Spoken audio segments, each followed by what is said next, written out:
Today, London. President Zelensky's surprise visit to see the Prime Minister as Rishi Sunak warns Russia, we are not going away. It was actually at Chequers in Buckinghamshire where the meeting took place as the government pledged yet more missiles to help Ukraine and a new UK flying school to train Ukrainian pilots. I think it's important for the Kremlin to also know that we're not going away. Right, we are here for the long term. We remain steadfast in wanting to defend Ukraine. Also ahead, has this country forgotten how to work? The Home Secretary's warning over immigration as she urges people to drive lorries and pick fruit will get reaction. Is food inflation here to stay? The supermarkets have said your shopping bill will go down, but farmers disagree. And do look up how the boy with no phone saved a runaway bus from crashing. I just knew what to do in that moment. The bus was swerving off the road.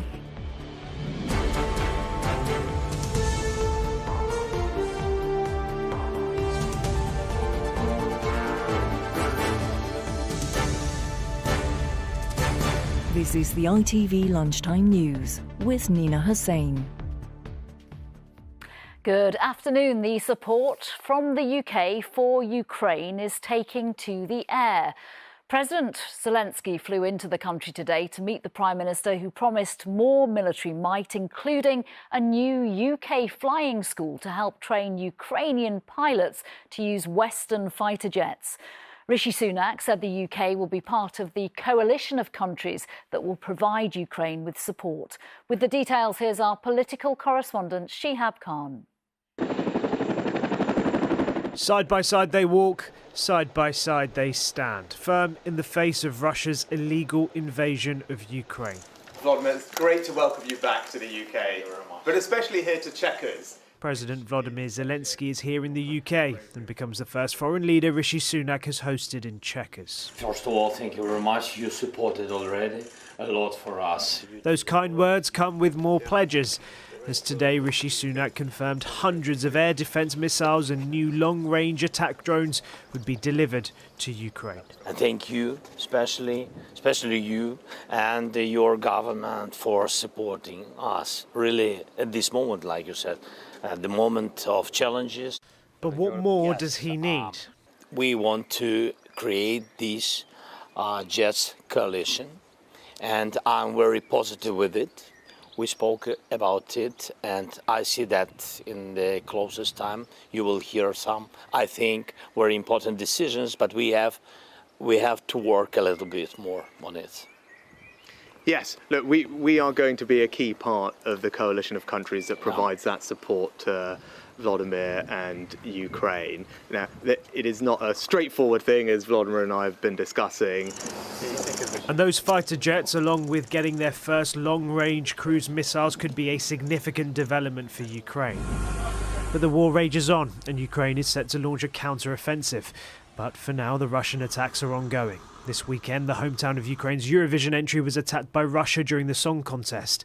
Missiles were launched at Ternopil, while fighting in the eastern city of Bakhmut is ongoing.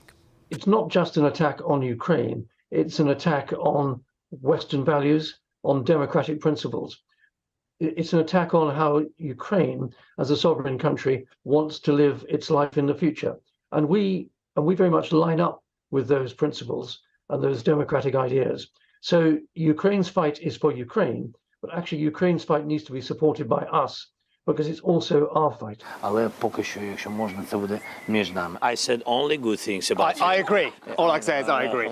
The friendship clearly remains, and despite Russia's anger, the UK's position alongside Ukraine won't be changing anytime soon. Shihab, it sounds like the UK is becoming more involved in this conflict now. Well, I think we've been heavily involved for quite some time. As I mentioned in my report, we've provided more support for Ukraine than any other country other than the United States. Since 2014, we've helped train more than 37,000 Ukrainian troops. Both of Rishi Sunak's recent predecessors, Liz Truss and Boris Johnson, both reiterated how important the Ukraine war was. And I'm told that this is both a moral and strategic priority for the government. So we are incredibly active and will remain so for quite some time. Now, President Zelensky's visit today starts a very big week of diplomacy for the Prime Minister. Tomorrow he'll be off to Iceland to meet with European leaders, and then he's off to Japan to meet with leaders from the G7. That's a group of some of the most powerful countries in the world. It includes the United States and Canada, as well as France and a few others. Now, we're told that Rishi Sunak will be pushing for sustained global support for Ukraine at that meeting. And given that last week when G7 finance ministers met and they reiterated their support to help Ukraine economically, I suspect we'll hear something similar from the G7 this week. Shihab, thank you very much. Thank you. The nurse accused of murdering 7 babies and the attempted murder of 10 others at the Countess of Chester Hospital has continued giving her defence today. Lucy Letby denies all the allegations against her. Mel Barnum has been in court in Manchester. Mel, take us through her evidence so far today.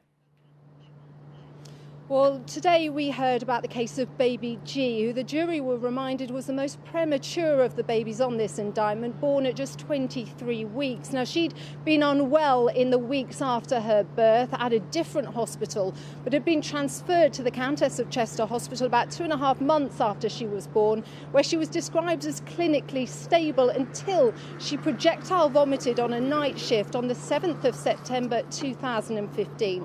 Now, the court heard that Lucy Letby was looking after another baby in a different room before this happened. She said she and another nurse were sitting at the nurse's station when they heard baby G's monitor alarm go off, and they heard what they said was a loud retching noise. Now, she told the jury that they both ran immediately into the room where they found baby G vomiting and struggling to breathe. She described them both being shocked by this because Letby said she'd never seen projectile vomit like this before. She was asked, "Do you recall having any contact with this baby before this vomiting incident?" "No," she replied. There were 2 further collapses of this baby 2 weeks later. Letby, who wasn't the baby's designated nurse, told the court that the final collapse happened as baby G was behind a screen. She said she couldn't recall why she'd looked behind that screen, but she saw baby G was alone, dusky blue and not breathing, and she immediately called for help. But she said she was very concerned that the baby had been left unattended and behind this screen with the monitor turned off. She denies all the charges against her and the trial continues. Mel Barham, thank you. Next, the Home Secretary hasn't even taken to the stage yet, but a speech she is expected to make shortly is already causing some division. Suella Braverman is reportedly going to say that the UK needs to train its own workforce of lorry drivers and fruit pickers before this country forgets how to work. The Labour leader has called for Suella Braverman to cancel the speech. Our political correspondent Romney Weeks is at Westminster. What exactly is she planning to say on this issue of immigration, and what's been the reaction to it so far? Well, Nina, just in case anyone was under any illusion that the Conservative Party, after those disastrous local election results, is a happy and united ship, here we have the Home Secretary using a major speech to fire off what's being seen as warning shots to some of her cabinet colleagues. This speech comes ahead of official figures expected to show this week that net migration has reached record levels despite the Prime Minister's commitments to get numbers down. So the Home Secretary is going to be arguing there's no good reason why we can't train up enough workers in this country, saying high-skilled workers support economic growth. Fact. But we need to get overall immigration numbers down, and we mustn't forget how to do things for ourselves. This will no doubt delight the audience at on the right of the party that she's addressing. However, cabinet colleagues who've been opposing her, for example, on limiting student visas, may well feel that this is directed at them. And the Prime Minister's spokesperson had to deny this morning that there was any rift between the Prime Minister and the Home Secretary on immigration policy. Meanwhile, another on the right of the party, Jacob Rees-Mogg, found his speech to the same conference was interrupted by Extinction Rebellion protesters, who you can see here, but not before he had suggested, quite amazingly, that the government's bringing in a voter ID at the local elections had been an attempt to fix or gerrymander the results that had come back to bite them. Romney Weeks, thank you very much. Thank you. still to come why we could still be paying more for our food in the months ahead. And why not having a mobile meant this hero came to the rescue of his classmates.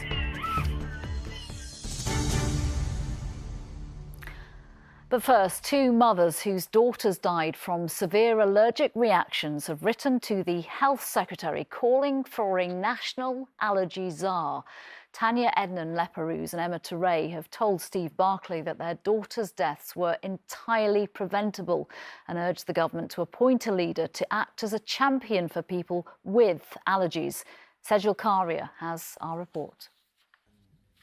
Two mothers sharing the same grief and the same goal after losing both their teenage daughters to severe allergic reactions.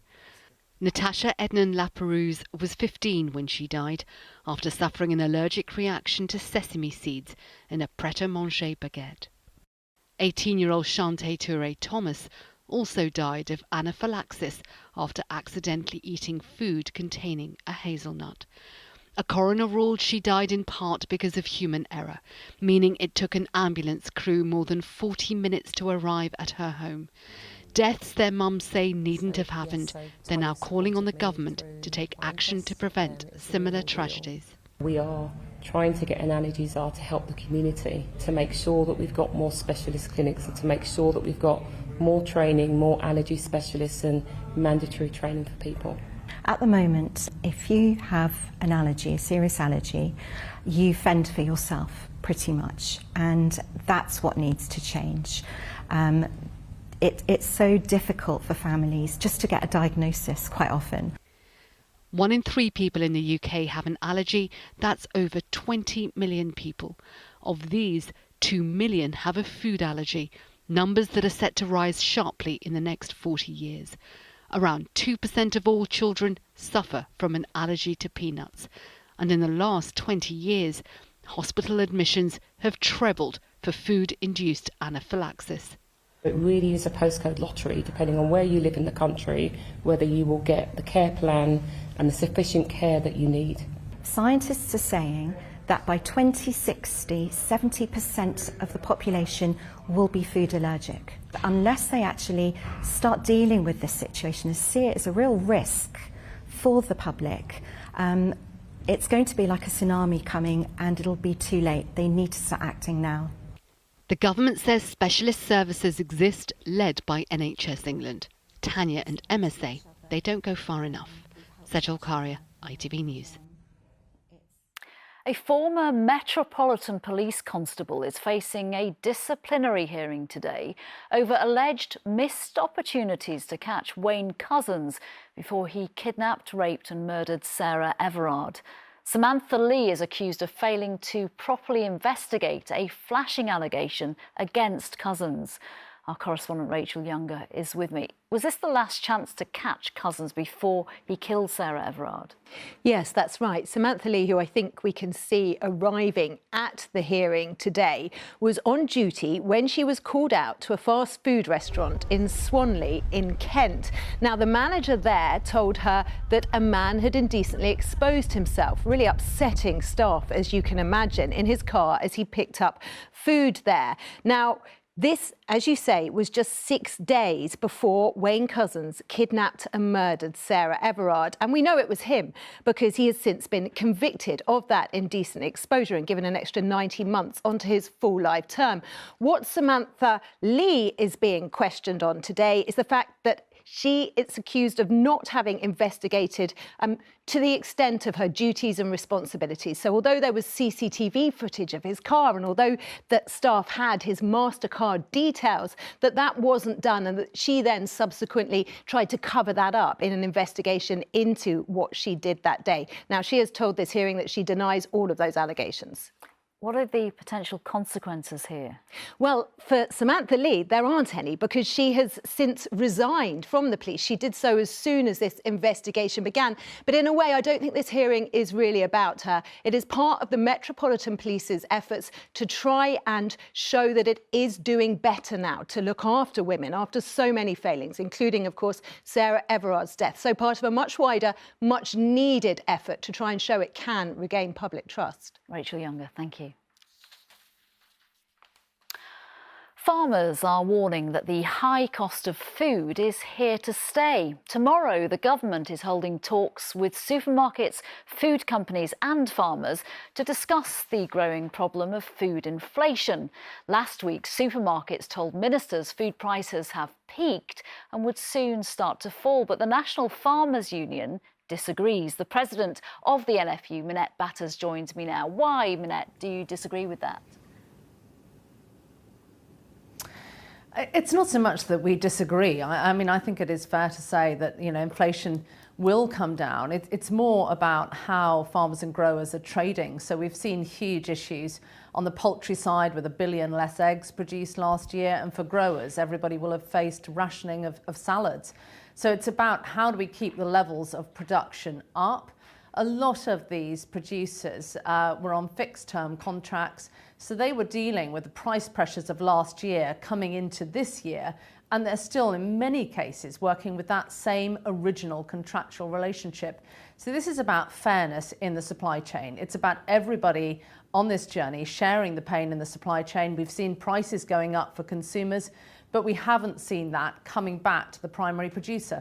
There are things that government can do, things like the ETII scheme, the energy intensive scheme, allowing growers and poultry producers to access that would at least mean that they can keep their energy costs down and they know what they will be paying. In terms of, you describe sharing the pain, how crucial are these talks tomorrow then, getting the farmers around the table with the government, with food producers and crucially with supermarkets? Well, I have to say, I do applaud the Prime Minister, Rishi Sunak, for doing this. It's the first time a Prime Minister has actually brought a domestic food security summit together.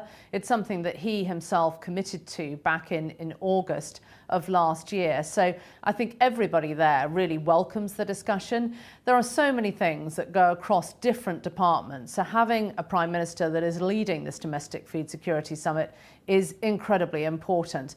There will obviously be actions to come on the back of it. I know they're splitting it out into 4 working groups.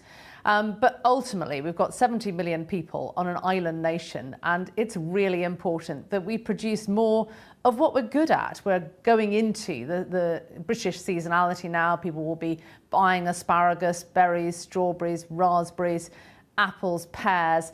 We want to be able to be producing more of that here rather than being reliant on imports. So coming together to shape what that looks like is really important for the whole nation. You sound very optimistic about what could come out of the talks tomorrow. When do you think it is likely that customers will see that reflected in their shopping receipts?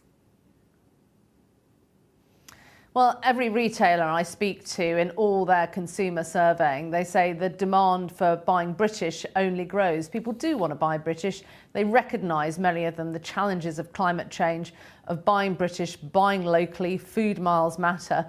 But ultimately, we need a comprehensive plan, strategy to bring all this together. And I think that is what has been missing to date and what I hope will be the outcome of tomorrow, whereby we really do set a political ambition to produce more of our food at home here. We wait to see. Minette Batters, thank you very much for joining me from the NFU today. Thank you. Residents in an area of Dorset say their neighbourhood was like a war zone last night after at least a dozen cars were set on fire. Footage shared on social media shows several vehicles in flames in Wimborne. The fire service says the incidents happened between midnight and 2:30 this morning and are currently being investigated. Cancer charities are calling for VAT to be scrapped on sunscreen to make it more affordable. It's currently classified as a cosmetic product and the tax adds around $1.50 to the price of a bottle. The charity Melanoma Focus says the high cost of sunscreen could be contributing to an increase in skin cancer cases. And an ice cream shop in Hertfordshire has had to rename its new pig-themed flavour after a request from Marks & Spencer. Perky Pig was deemed just too similar to M&S's own Percy Pig brand. The dessert will now be known as Fabio's Pigs after the owner. Finally, when a boy in America saved a runaway bus from crashing, he was hailed a hero the world over on social media. But it has now emerged it was only because he didn't have his head in his phone that he saw the driver lose consciousness. In fact, Dylan Reeves doesn't have a phone at all because he says his parents are old school. Many are now grateful for that. Here's Sangeeta Kandola. While all the other teens were on their screens on the school bus in Michigan, Dylan Reeves noticed the driver was in distress. The CCTV from the vehicle shows the driver having a medical emergency and losing consciousness. The quick-thinking teen stepped in, stopping the gas and taking the steering wheel to bring the whole bus to a standstill and the students to safety. Someone call 911. Now! Someone call 911. I just knew what to do in that moment. The bus was swerving off the road. Officers then called his dad to let him know what happened. Are you the parent of Dylan Reeves? And I said, yes. And I go, what do you do?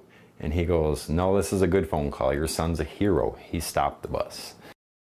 The kids on the bus say they are really grateful but regretful too that they hadn't spotted the signs of danger, as they'd all been too busy. Had my AirPods in, looking at my phone. On my phone playing a little game. Dylan, of course, hadn't been on his device for one very simple reason. Because my son does not have a cell phone. What else are you going to do when you don't have a phone? You're going to look at people, you're going to notice stuff, you're going to look out the window. It's a very powerful lesson. Maybe change the world kind of lesson, I don't know. Whatever. My parents are old school. And while Dylan may not be delighted that he doesn't own a device like his friends, at least he knows they will all be reading about him on their phones, on their socials, where he is being hailed a hero. Sangeeta Kandola, ITV News. A great twist to that tale. Mary's here at 6:30 from me. Bye-bye.